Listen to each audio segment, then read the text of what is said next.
आजकल क्या जहन बन गया, मौलाना दाढ़ी नहीं होगी ना तो भी तो मुसलमान रहेंगे ना, चलेगा तुम, नमाज नहीं होगी फिर भी तो मुसलमान रहेंगे ना, हलाल नहीं खाएंगे फिर भी तो मुसलमान रहेंगे ना, हज नहीं करेंगे फिर भी तो मुसलमान रहेंगे ना, रोजा नहीं रखेंगे फिर भी तो मुसलमान रहेंगे ना। तो सब छोड़कर मुसलमान रहेंगे तो फिर मुसलमान क्या चीज है। इस सिलसिले में एक बुजुर्ग ने बड़ी अच्छी बात कही, आरिफ रूमी ने, अल्लामा जलाल, मौलाना जन्नत तो हमारे बाप की है और कुछ तो इतने बेबाक हैं कव्वालों के लबो लहजे में कहते हैं कि अगर अल्लाह हमें जन्नत में न डालेगा तो उसकी जन्नत वीरान हो जाएगी। मेरे अजीज, इस वक्त अल्लाह ने किसी को जन्नत में जो है जैसी कैफियत क़यामत के बाद डालने की है ऐसी इस तरह जन्नत में किसी को दाखिल नहीं फरमाया, लेकिन आज भी मेरे अल्लाह की जन्नत वीरान नहीं है। अभी जन्नत में कोई गया नहीं है उस तरह से, उस शान से जैसे क़यामत के बाद जाएगा। तो आज भी अल्लाह की जन्नत वीरान नहीं है, तो तेरे जाने न जाने से क्या खुदा की जन्नत वीरान होगी। जन्नत को इतना सस्ता मत समझो कि आपने किसी का दामन कपड़ा पकड़ के पकड़ लिया और जन्नत मिल गई। और कुछ हजरात इतने बेबाक हो गए कि वो स्टेज से जन्नत के टिकट बांटते हैं, इसको देख के जन्नत में जाओ, उसको देख के जन्नत में जाओ। हजरत जी, जिसको दिखाकर जन्नत बांट रहे हो, क्या उसका भी जन्नत में जाने का कोई गारंटी का सर्टिफिकेट आपके पास है? सरकार गौसे आजम ईमान पर खात्मे के लिए आंसू बहाए, काबे का गिलाफ पकड़कर गौसे पाक कहे, अल्लाह अगर अब्दुल कादिर के नाम अमाल तेरी बारगाह में कबूलियत के काबिल नहीं है तो तू अब्दुल कादिर को अंधा उठाना ताकि शर्मिंदगी से बच जाए। मुझे बताओ, जिनको अल्लाह ने जन्नत बांटने का इख्तियार दिया था वो तो काबे का गिलाफ पकड़ के रो रहे हैं, वो तो रातों को आंसू बहा रहे हैं। और जो गुस्ले जनाबत भी 3-3 दिन तक नहीं करते, उन्हें कौन सा घमंड आ गया कि हम जन्नत में नहीं जाएंगे तो कौन जन्नत में जाएगा। अल्लाह के बंदो सोचो, कुरान कह रहा है इन्नल अबरार लफी नईम व इन्नल फुज्जार लफी जहीम। नेकों के लिए जन्नत है और फाजिरों के लिए जहन्नम है। आप क्या समझ रहे हैं?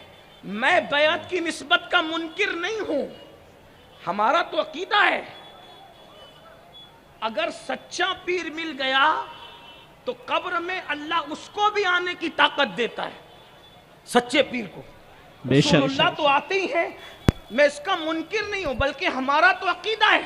हमारे सरकार गरीब नवाज ने अपने पीर भाई के जनाजे में शिरकत की, तो शिरकत करके क्या फरमाया, पहले तो रो दिए, उसके बाद हटे तो हटते हुए कहा पीरी मुरीदी भी क्या चीज है, और मुस्कुराने लगे। तो लोगों ने कहा सरकार आप पहले रोए फिर मुस्कुराए और फिर कहने लगे कि पीरी मुरीदी क्या चीज है। तो गरीब नवाज सरकार फरमाते हैं, क्या फरमाते हैं कि जैसे इसको दफन किया तो अजाब के फरिश्ते आ गए, ख्वाजा उस्मान हरवनी भी आ गए और कहने लगे कि ये मेरा मुरीद है। तो जवाब दिया गया मगर ये नेक नहीं है, बद है। वो कहा मगर मेरा है। तो कहा कि नेक नहीं मेरा है, कहा नेक नहीं है, तो कहा मेरा है, नेक नहीं है। तो गैब से आवाज आई ये उस्मान हरवनी मेरा महबूब है, तो मेरे महबूब की खातिर इसको छोड़ दिया जाए। तो गरीब नवाज फरमाते हैं क्या कि फिर मैंने कहा पीरी मुरीदी भी क्या चीज है, लेकिन आपसे कहता हूं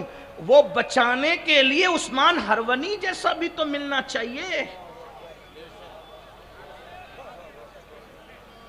जो खुद जहन्नम में फंसा पड़ा है, कब्र में फंसा पड़ा है, उसने क्या आना है। बल्कि आपको ये कह दूं, अगर उस्मान हरवनी जैसा मुर्शिद चाहिए तो फिर गरीब नवाज जैसा मुरीद भी किसी को बनना पड़ेगा। 3-3 दिन तक गुस्ले जनाबत नहीं करते और तुम्हें उस्मान हरवनी मिल जाएंगे। अगर निजामुद्दीन महबूब इलाही चाहिए तो तुम्हें खुसरो बनना पड़ेगा। जुमा की 2 रकअत पढ़ के भाग जाते हो और फिर चाहते हो कि तुम्हें कोई महबूब इलाही मिले। अगर अलाउल हक पंडवी जैसा मुर्शिद अल्लाह अल्लाह अकबर चाहते हो तो फिर मखदूम अशरफ जहांगीर समनानी जैसा बनना पड़ेगा। आले रसूल अहमदी जैसा मुर्शिद चाहते हो तो फिर इमाम अहमद रजा मुरीद बनना पड़ेगा, वैसा बनना पड़ेगा। हैरत की बात यह है 5 कलमे के तर्जुमे भी याद नहीं। बच्चियां इर्तिदाद के दरवाजे पर पहुंच चुकी, बेटे इस्लाम और कुरान और हदीस के मुनकिर हो रहे हैं और हमें घमंड है हम जन्नत में न जाएंगे तो कौन जन्नत में जाए। कुरान कहता है कू अनफुसकुम व अहलीकुम नारा। बल्कि इस पर भी सोच लो अल्लाह के बंदो, वो बेनियाज है जब वो नबी के बेटे को जहन्नम में दाखिल कर सकता है, नबी की बीवी को जहन्नम में दाखिल कर सकता है, नबी के सगे चचा को जहन्नम में दाखिल कर सकता है। हमारा आप कौन, आपको नहीं पता। लूत अलैहिस्सलाम की एक बीवी जहन्नम में जाएगी, नूह अलैहिस्सलाम का बेटा जहन्नम में जाएगा, लैसा मिन अहलिक कह दिया गया। और इब्राहिम खलीलुल्लाह का सगा चचा आजर बुत परस्ती की वजह से अल्लाह अकबर वो बिच्छू की शक्ल में जहन्नम में जाएगा। ये मेरे अल्लाह की शान है। आज तो लोग लिबरल बनने के लिए, आजाद ख्याल बनने के लिए बुतों की तायीद कर रहे हैं, बुत परस्तों की तायीद कर रहे हैं। लोगों से लिबरल होने का सर्टिफिकेट और रोशन ख्याल होने का सर्टिफिकेट लेने वालों, इस्लाम आदा तीतरादा बटेर का नाम नहीं है, दीन सिर्फ दीन है। मक्के वालों ने कहा था आप हमारे खुदाओं को पूजे, हम आपके खुदा को पूजे, यही तो उन्होंने कहा था। इख्तिलाफ खत्म, झगड़ा खत्म। कुरान ने कहा ये नहीं हो सकता महबूब, आप कह दे कि जिसकी तुम इबादत करते हो उसकी मैं इबादत नहीं करूंगा। इसलिए कि झगड़ा तो असल है यही कि अल्लाह अल्लाह, दरख्त, मिट्टी, पत्थर, चूहे, चील, कव्वे इबादत के लायक नहीं है। इबादत के लायक सिर्फ वो है जिसे वादहू ला शरीक कहते हैं। नारे तकबीर, नारे रिसालत, हज़रत अल्लामा मौलाना सैयद अमीनुल कादरी साहिब किबला अशरफी।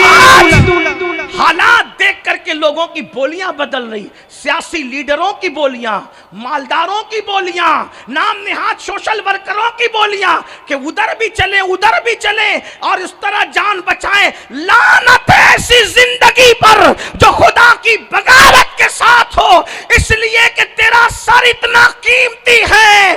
जब नबी को सजदा जायज नहीं है, वली को सजदा जायज नहीं है, तो मिट्टी, पत्थर, चील, कौवों को सजदे की इजाजत कैसे हो सकती है।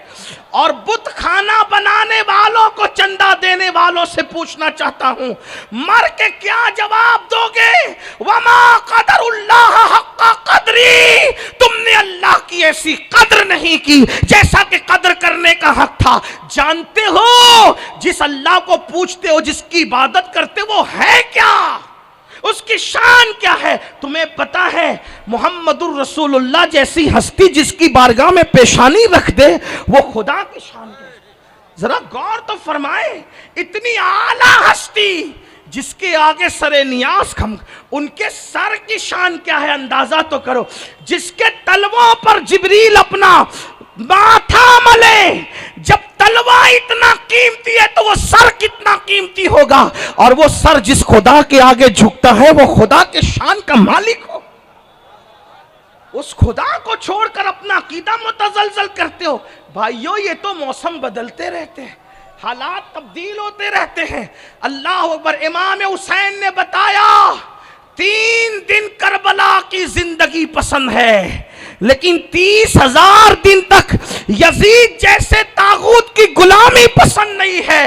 बातिल पे रह के जिंदा रहने वाली जिंदगी पे लानत है और हक पे रह के मर जाने को शहादत कहते हैं।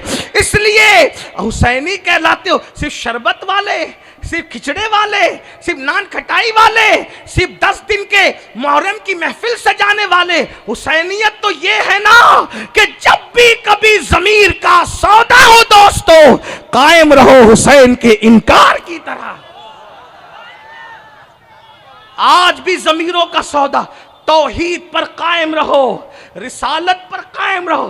कहानी किस्से की बुनियाद पे जिन्हें खुदा होने की सनद मिल गई, आज तुम उनसे मुतासिर हो गए। हमारा खुदा तो वो है, हु अल्लाहु अहद अल्लाहु समद लम यलिद वलम यूलद। क्या शान है जो बादल से पानी कतरे कतरे बरसाता है, उसे अल्लाह कहते हैं। जिसने कुन कह करके इतनी बड़ी जमीन बनाई, उसे अल्लाह कहते हैं। जो समंदरों में जिसके हुक्म से इतनी बड़ी बड़ी कश्तियां चलती है, उसे अल्लाह कहते हैं। जो रोजाना मशरिक से सूरज निकाल कर मगरिब में गुरूब कर देता है, उसे अल्लाह कहते हैं। जो रात की सिया चादर को समेट के कहां रखता है, आज तक के साइंस इस बारे में कोई तहकीक नहीं कर सकी, उसे अल्लाह कहते हैं। जो दिन की जुल्फों को बिखेर देता है, अल्लाहु अकबर, रात सिमट जाती है, और जब रात की चादर समेट देता है तो दिन निकल आता है। सितारों की अंजुमन वो सजाता है, शफक का जमाल उसने पैदा किया, उफक की सुर्खियां उसने पैदा की। मुर्दा अंडे से चंद दिन में जिंदा मुर्गी निकाल देता है, उसे अल्लाह कहते हैं। जो दरख्तों की पत्तियां पैदा करता है, उसे अल्लाह कहते हैं। जो निखते गुल पैदा करता है, उसे अल्लाह कहते हैं। तितलियों को जिसने बागपन अता किया, उसे अल्लाह कहते हैं। जो मुर्दे में जान पैदा कर दे, उसे अल्लाह कहते हैं। जो जिंदे को मुर्दा कर दे, उसे अल्लाह कहते हैं। इतना बड़ा आसमान उसने बनाया, उसे अल्लाह कहते हैं। अल्लाह के बंदो, उस अल्लाह को छोड़कर कहां जा रहे हो? याद रखो, खुद भी दीन और ईमान पे रहो। एक बात कह दूं, अगर सारी जिंदगी बदअमली करते रहे लेकिन मरे ईमान पर राई के जर्रे के बराबर भी ईमान लेकर गए, इंशाअल्लाह जन्नत मिलेगी। अगरचे जहन्नम में अजाब भुगत कर मिलेगी, मगर मिलेगी। इसलिए कि ईमान वाला हमेशा जहन्नम में नहीं रहेगा। लेकिन अगर बहुत कुछ करने के बाद भी कुफ्र पर मरे, तो फिर जन्नत में मिलना ही नहीं है। तो इसलिए तौहीद पे रहो, ईमान पे रहो, सच्ची अकीदे पे रहो। बात जो खत्म करने लगा था, मगर ये भी आपसे कह दूं, अगर आप ये सोच करके को सोचते हो यार नमाज नहीं पढ़ेंगे मौलाना तब भी तो मुसलमान रहेंगे, भाई मेरी औकात ही नहीं, मैं कोई जो वो आपके सामने तहकीक नहीं पेश कर रहा हूं, लेकिन इतना जरूर कहता हूं, बेनमाजी को हनफी होने की वजह से डायरेक्ट तो मैं काफिर नहीं कहता, लेकिन इतना जरूर कहता हूं कि अहदीस में आया है जो नमाज में सुस्ती करेगा, डर है, मरेगा तो कुफ्र पर मरेगा, ईमान उसका क्या सलामत जाएगा। आपको मैं एक बात बताऊं,